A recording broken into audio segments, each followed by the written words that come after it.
আজ আমি দুটো সেদ্ধ আলু একটা ডিম দিয়ে কিন্তু অসাধারণ স্ন্যাক্স রেসিপি করে দেখাচ্ছি।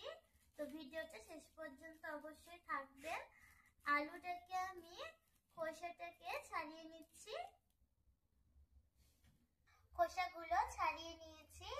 এখন একটা বাটিতে আমি আলু আর ডিমটাকে গ্রেট করে নেব।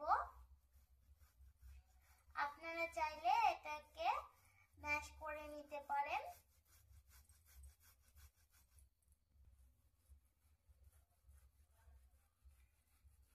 আলু দুটো গ্রেট করে নিয়েছি। এখন আমি এখানে ডিমটাকেও গ্রেট করে নেব। আপনারা এটা কিন্তু শুধুই আলু দিয়েও করতে পারেন অথবা শুধু ডিম দিয়েও করতে পারেন।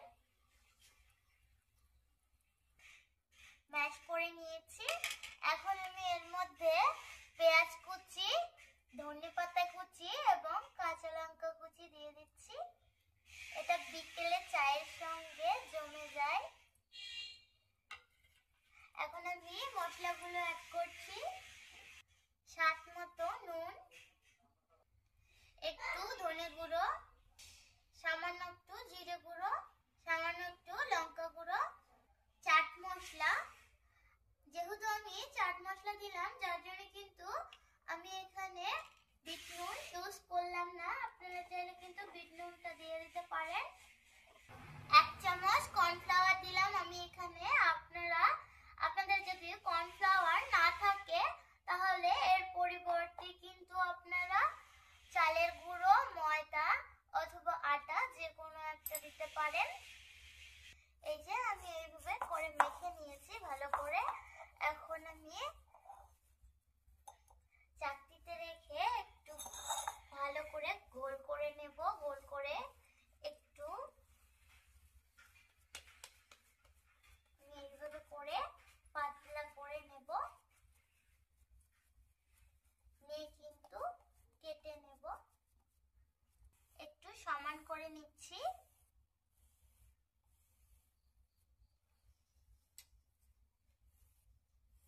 বেলুনের সাহায্যে একটু সমান করে নিলাম। এখন আমি এই টিফিন বক্সটা দিয়ে কেটে নেব একই সাইজ করে সবগুলো।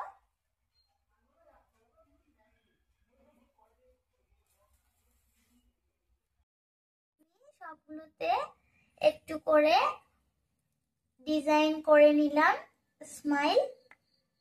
এই যে আমি কাঁচা লঙ্কাটা দিয়ে কিন্তু চোখগুলো তৈরি করে নিলাম, রেডি করে নিলাম। এখন আমি কড়াইয়ে তেল দিয়ে দেব। সাদা তেল দিলাম। তেল গরম হয়ে গেছে কড়াইয়ে। এখন আমি ভেজে নিচ্ছি।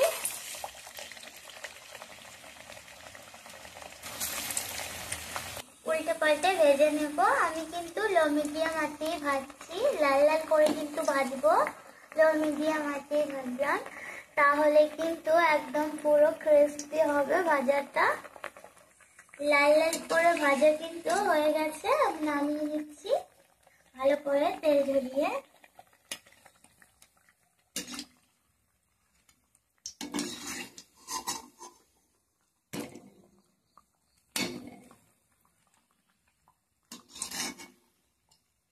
এই যে আমি এইভাবে আরো একবার ভেজে নিলাম। এইভাবে আমি সবগুলো ভেজে নেব। এই যে তৈরি হয়ে গেছে স্ন্যাক্স। চা দিয়ে খাওয়ার জন্য একদম তৈরি। বিকেলে কিন্তু এটা অসাধারণ খেতে চায়ের সঙ্গে। দেখুন কতটা ক্রিস্পি হয়েছে। এখন সসে ডুবিয়ে খেয়ে নিলেই কিন্তু হয়ে গেল।